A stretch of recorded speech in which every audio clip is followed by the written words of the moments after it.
What I'm going to be doing right now is another new series I'm doing called Ranking the Albums. And in the first ever episode, I'm doing a classic Ratt lineup featuring Stephen Pearcy, Warren DeMartini, Robbin, Crosby, Juan, Croucier, and Bobby Blotzer, the original Ratt lineup. And for this list, I'm going to be covering the 5 albums featuring the classic Ratt lineup. Let's get into it.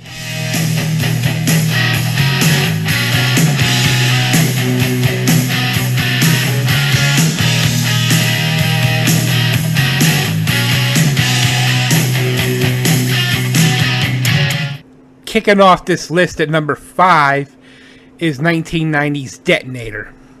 Released on August 21st, 1990, from the studio Music Grinder, Lion Share, and Microplant in Los Angeles, the band gravitated more of a glam metal, pop metal sound on Detonator, which features the only power ballad called Giving Yourself Away, which is the next to last song on the record.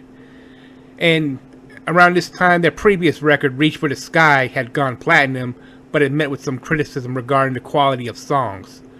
So in an attempt to regain the popularity that Ratt had in the mid-1980s, the band parted ways with their longtime producer Beau Hill and hired on songwriter Desmond Child as his personal sound engineer. Arthur Payson were hired as producers. This would be the last Ratt album to feature bassist Juan Croucier until his return in 2012, as well as guitarist Robbin Crosby before his death of AIDS in 2002. I really didn't have a problem with the Ratt Detonator album because it was actually the first Ratt album I ever gotten. I remember it was in around Christmas time in 1990 when I first got it.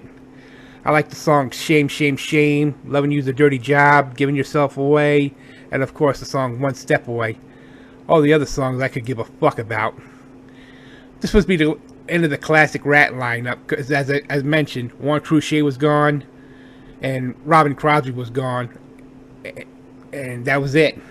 They wouldn't record another album until 1999's self-titled album, and I'm excluding this from this list. Next, coming in at number 4 is Reach for the Sky. Although the album sold really well to achieve platinum status and spawned popular songs such as Way Cool Jr. and I Want a Woman, the record's performance was not enough to keep the group on the road longer than 7 months.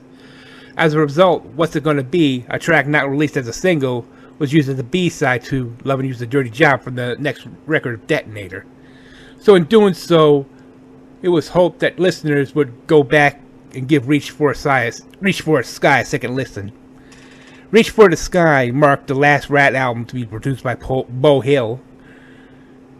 The band originally intended for the record to be produced by Mike Stone entirely. However, substandard DAT tape recordings of Stone's production efforts prompted Then Atlantic Records president Doug Mars to bring Hill to assist Stone to salvage the album. It was released on November 1st, 1988 at the A&M Studios in Hollywood, the Record Plant in Los Angeles, and Enterprise Studio in Burbank. The album had gone platinum, and it reached number 17 on the Billboard 200. Opening acts on the promotional record tour included Great White, who was support for Once Bitten, Warrant, who was yet to release their first record, Dirty, Rotten, Filthy, Stinkin' Rich, and Kix, K-I-X, who at the time had released their 4th album, Blow My Fuse, which had the hit power ballad Don't Close Your Eyes. I like the songs Way Cool Jr. and I Want a Woman. I didn't give a crap about the rest of the songs on Reach for the Sky, so next. Coming in at number 3 is Ratt's 3rd album, Dancing Undercover. Released on September 24th, 1986, from the studio at Village Recorder in LA. Produced by Beau Hill once again. It contains the hit video singles like Dance, which appeared on the Miami Vice episode Down for the Count, and 2 other videos, Body Talk, which was used on the 1986 soundtrack for the Eddie Murphy film The Golden Child, and Slip of the Lip, which got heavy downplay on MTV at the time. It charted at number 26 on the Billboard 200, and number 14 on Rolling Stone's album chart, even though it went platinum. Ratt's opening acts on the tour in support were Poison, who was coming out with Look at What the Cat Dragged In, Cinderella with Night Songs, Cheap Trick, I don't know what album they had come out that year, Queensrÿche with Rageful Order, and a new band called Vinnie Vincent Invasion, led by former Kiss guitarist Vinnie Vincent. Well, we all know how that story ended when two of its own members had left that group and formed another group out in Las Vegas. So I didn't have any issues with this record either, because Dance was okay, 7th Avenue was alright for a chance, Take a Chance was also a good song too, but I also liked Slip of the Lip and Body Talk. Those were the two faves from that record. So next, coming in at number 2 is Ratt's first full-length record, Out of the Cellar. Released on February 17th, 1984, Village Recorder and Sound City Studios in LA. The first Ratt album produced by Beau Hill, which features the hit singles Wanted Man, Round and Round, Lack of Communication, and Back for More. Produced by Beau Hill, Out of the Cellar features Ratt's best-known hit Round and Round. It also contains other popular songs such as Wanted Man, Lack of Communication, and a re-recorded version of Back for More from the Ratt EP, released in 1983. In Your Direction was a song that Pearcy wrote when the band was still called Mickey Ratt. I'm Insane and Scene of the Crime were songs Crosby had co-written and performed with his pre-Ratt band Mac Meta, which featured future River Dogs vocalist Rob Lamont. In 2008, Round and Round and I'm Insane were featured in The Wrestler. Wanted Man was co-written by bassist Joey Cristofanilli, who had been briefly substituted for Juan Croucier, who had left Dokken to join Ratt. Out of the Cellar is one hell of a record.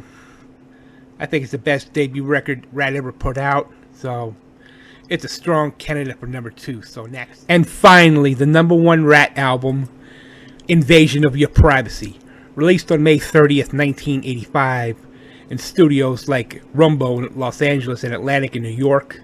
Produced by Beau Hill.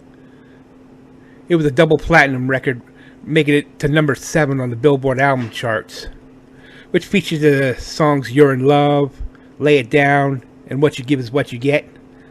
Those are the best songs on the record, along with Between the Eyes and Closer to My Heart, which was written by Robbin Crosby. He actually plays the acoustic guitar and then the lead guitar on this song, believe it or not. That is my favorite Ratt album. You know that the cover model on this record is Playboy model Marianne Gravati, who also made an appearance in the Lay It Down music video. In 2015, Loudwire ranked the album 8th best metal album of 1985.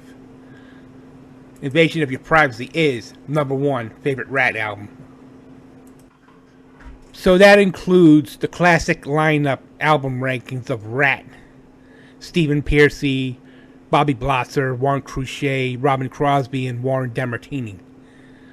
I would like to do some more of these album rankings in the near future. So if you like this video, please like, and if you like more of my videos, you can just subscribe to them.